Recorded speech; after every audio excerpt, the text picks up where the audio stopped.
In the console, we'll start off taking a look at the object storage and getting a repository added in with the object lock tag and the ability to transfer between these different kinds of object storage repositories. So to start off, to add in the object storage repository, that is very simple. Simply name the repository. You select which type of repository you'd like to add in, whether it's an agnostic S3 type of repository, Microsoft, IBM, Amazon, even Wasabi storage right here from the console. Add in your service endpoints or the specific credentials tagged to the public cloud storage types. Then you have the interesting option here with the new version 7, which is going to be make my copies immutable, which I have selected here on this repository. And this one happens to be an on-premises version, but I also have an Azure storage added into the console. So here's the regular blob storage, an Azure lock storage, an on-premises object storage, and an on-premises locked object storage. Now, I've added 3 of these repositories in so far, but I'm going to walk through the process of adding in that object storage that's locked as a repository just to demonstrate that here by hitting the add repository up here, and we're going to do on-prem object repo, so I can identify this is going to be the repository addition that we're adding in. It's going to be an object storage.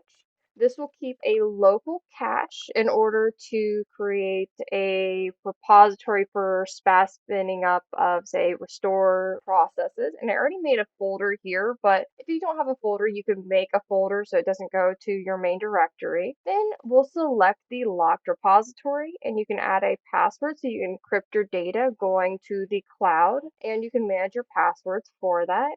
And then you want to manage the past days that you would like to have the data sit on that cloud entity, whether you need to keep this for a longer period of time for compliance or whatever that might be. Keep in mind, you cannot lessen the amount of days for a locked object storage, so you can only increase these amount of days. So make sure you're being very mindful when you're selecting these amounts of days on here. And that's all it takes to add in an object storage inside of the console. Now we can take a look at the job configuration. And I did pre-configure some jobs just to show that we can go between each of these repositories, and it really does not matter whether or not it's an object storage on-prem or we're working up here in the cloud. And this first one here is an on-prem initial pulling that data back down from the Azure and Microsoft environments to our on-prem object storage here. And then in our copy job you see off of this primary job, we're even sending it back up to an Azure storage, which could be a different Azure location, different storage account location with a locked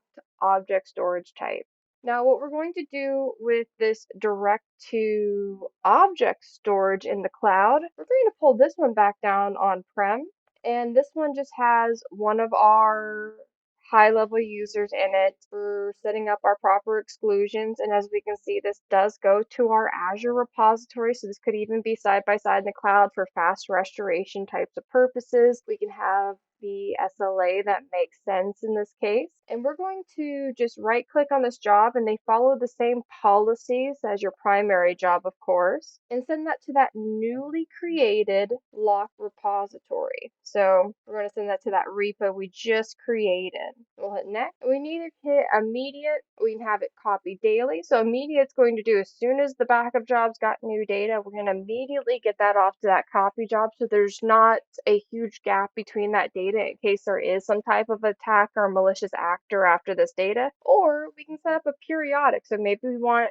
consistently looking for new data that's coming through this data stream. And then we can even configure termination windows, especially in that on-premises conversation where we're pulling data back down to this on-premises environment. We can set up windows of time, say during work operations, where we don't want bandwidth being eaten up, so that end users are not impacted. And we can even see, since we have a intermediate and immediate data saying, hey, we already have data that needs to be copied, that copy job already kicked off and my backup copy's already been sent to that secondary repository in this location.